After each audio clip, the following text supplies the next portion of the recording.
The chapter begins with a man standing on stage, giving a speech to the people of Wano. He proclaims, "Dark clouds gather, a storm echoes through the sky, consuming Onigashima. The roar of the azure dragon and the howls of countless other beasts join the cacophony. A Habu port. The scattered leaves of fall are bleached auburn burned in the pattering rain. The stage is set for a tale of duty and honor.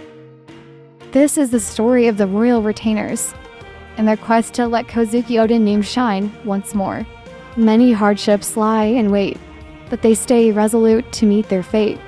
As the evening of the fire festival starts to unfold, the scene shifts to a forest near Tokajport, Eden, where Momo exclaims, "What? You're not heading to sea?" Yamato replies, "I am staying. I have already spoken to Luffy and the others about it." Kinemon asks, "Are you truly content with this, Yamato?" Yamato replies, "Aren't I welcome here?" Momo says, "You are? We are just confused.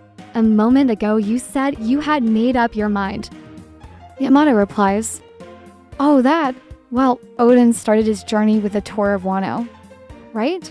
I realize there's so much out there that I don't understand, but I am sure that I will find my way if I follow in his footsteps. I am bound to make it out to sea sooner or later." Momo exclaims, "Unbelievable. You were able to tell them about all this." Momo becomes furious and says, "That does it. They must have intentionally snubbed me. Why bid farewell to everyone but us?" Then Momo remembers the words of Kaido. "Your name? Your father was a fool of a lord." He also recalls the Luffy words, "Identify yourself. I am Luffy." As he sees Luffy, he bites him on the head and Luffy retorts, "So what if you are a warrior? I am gonna be the king of pirates one day. So there." Momo replies, "Oh yeah, well, one day I will be anointed shogun of Wano, so take that. You half-wit." Luffy responds, "Big talk for an eel." Momo fires back, "You are nothing but an ignorant ape."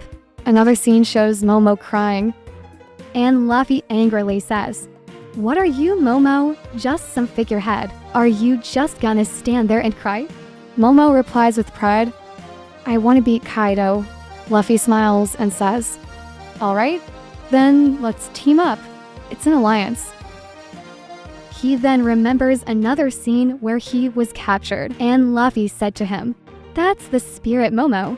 You may be a cowardly, jumped-up top-knotted brat, but you are right. Find a way to survive. We'll have your back. Don't forget, we're pals." He also recalls another scene where Kaido says, "I'll ask you one more time, boy, what is your name?" And Momo proudly replies, "Kazuki Momosuke, the man who will be the shogun of Wano." He remembers yet another scene where Luffy says, "Go. You can fly. Stop Onigashima and its tracks." And Luffy declares, "I will definitely beat Kaido." The scene shifts back to the present and Momo says, "We may not have always gotten along, but we went through a lot together. Is he really that heartless? I was wrong about you, Luffy. You're my friend. Is he mistaking being free with free to be rude? Am I wrong, Kinemon?" Kinemon replies, "Not at all, by the way. Momo-sama, is there a reason we aren't flying?" Momo says, "Quiet." Kinemon then says, "Momosuke-sama, you are the undisputed shogun of Wano now." Depending on Luffy's word, I may have no choice but to cleave him apart for this slight. Momo replies, "Exactly. That is the way of the samurai. I thought we were friends, Luffy." Yamato says, "I think you are blowing this out of proportion." Momo says, "He humiliated us.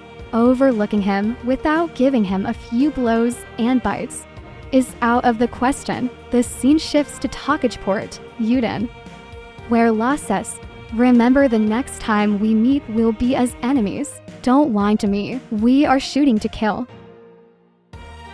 Luffy says, "Got it. Chop rads.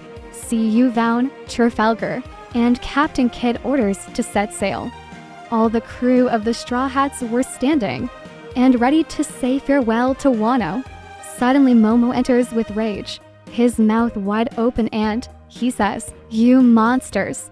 Yamato happily says, "Hey, we have come to see you off." The Straw Hats are surprised to see them. Momo, in a fit of anger, heads directly towards Luffy. Luffy gets choked.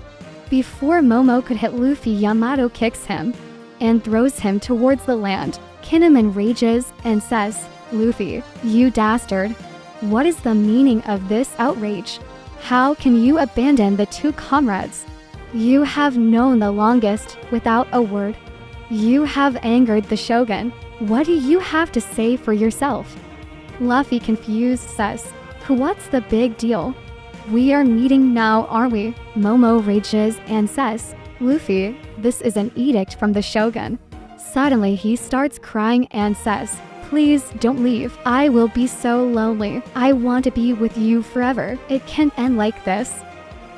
Luffy is shocked, and Kinemon is also confused. Momo continues, "I only managed to survive because you were there. You are the reason I can laugh again. Thank you so much for avenging my father and my mother. You see, I can't even express myself properly now. I'm scared of what happens next. Please don't go." Zoro says, "That's quite the pitiful sight." Nami gets emotional and says, "Cut him a break. He is still a little kid on the inside." Luffy orders Usopp to set sail as they were leaving. Momo was crying continuously.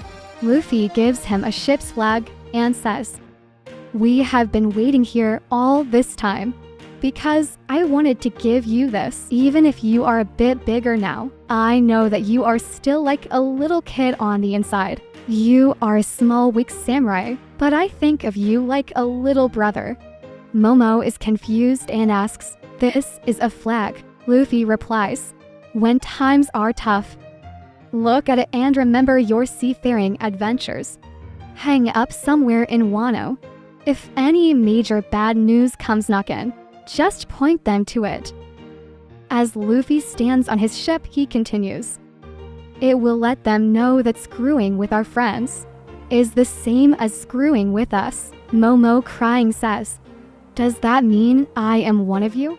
Then Luffy moves back to his ship and says, "Kinemon, Yamato, Momo, if any of you ever want to be pirates, I will come for you right away. Just remember, I won't have any weaklings on board." As they leave, Momo bows to them in gratitude, and Luffy continues, "Take care of them, Yamato. Keep it together, Shogun. Good luck, Momo." And then Luffy orders, "Let's go." Momo says to Kinemon, "Mark my words. Someday I will surpass Kazuki Oden." Kinemon replies, "I will be by your side when you do." Yamato teases him and says, "You're talking about me." He rages and replies, "No." The scene shifts to the Straw Hats ship, where Nami says, "Alrighty, let's set course for Hakumai. The main port is there. I was told there's a lift that can lower ships down." Brooke says, "I thought since we scaled a waterfall to get here, we would have to fall down it to leave." Chopper adds, "Me too, thank goodness." As they are leaving, Captain Kidd says, "That makes sense. You guys would use the main port. It's the safe and sound way after all. Perfect for you wusses." Safe and sound. The words of Captain Kidd make Law and Luffy angry and look weak. Nami says, "No, Luffy, being safe is good. Don't let him get to you, Jinbei. Give help, Luffy, don't." On Law's ship, Beppo says, "Hang on, Captain. What's with that face? We all think the main port is better." But the three captains make their decision and use the dangerous way to get down as usual. The person giving the speech continues, "The might of the outlaws recruited by Lord Momo and Kinemon made them real-life wisdom kings. Their power descended like a wrathful tsunami, obliterating all in its path. Even Kaido, the Dragon King, and the yokai-possessed giant Orin failed to withstand their assault. The heavens themselves were torn, and passionate shrieks reverberated through the air. During that chaos, Princess Hiyori was accosted by Orochi, the snake that seemingly perished in the flames, in a desperate last-ditch attempt for his spiteful vengeance. His gambit was thwarted by a single slash, and who owns the blade that severed Orochi from his final cursed head? Why none other than Kozuki Oden's second disciple Denjiro, with his last breath detached and burning. The twisted Kurozumi was at long last brought to his knees. And then a flash of lightning marked the fall of Onigashima. And with it, the fall of the Dragon King, Kaido. The sun had finally pierced the dark clouds that were suffocating Wano for 20 long years. The skies were cleared. Sounds from the ignorant masses celebrating the fire festival in the capital crept into their ears. Then suddenly, defying all reason, the burning remains of Orochi spoke. But Princess Hiyori refused to flinch or shudder. She held her gaze. The country's 20 years of tortuous memories fueled her heart. And now, time slides ahead to the day after the festival, where feuds and weapons can finally rest. A shocking truth is revealed at the port, where the reversed crescent moon met. The denouement of this violent saga is a joyous reunion. The blood split in order to revive this clan will never be forgotten. A record of their sacrifices will always be carried by the wind. That concludes today's tale on our nation's renowned samurai, and how they miraculously returned to us. With that, I think a well-earned break is in order till we meet again. Farewell. And then the curtain of Wano is closed, and finally, the Wano arc ends. And the chapter ends.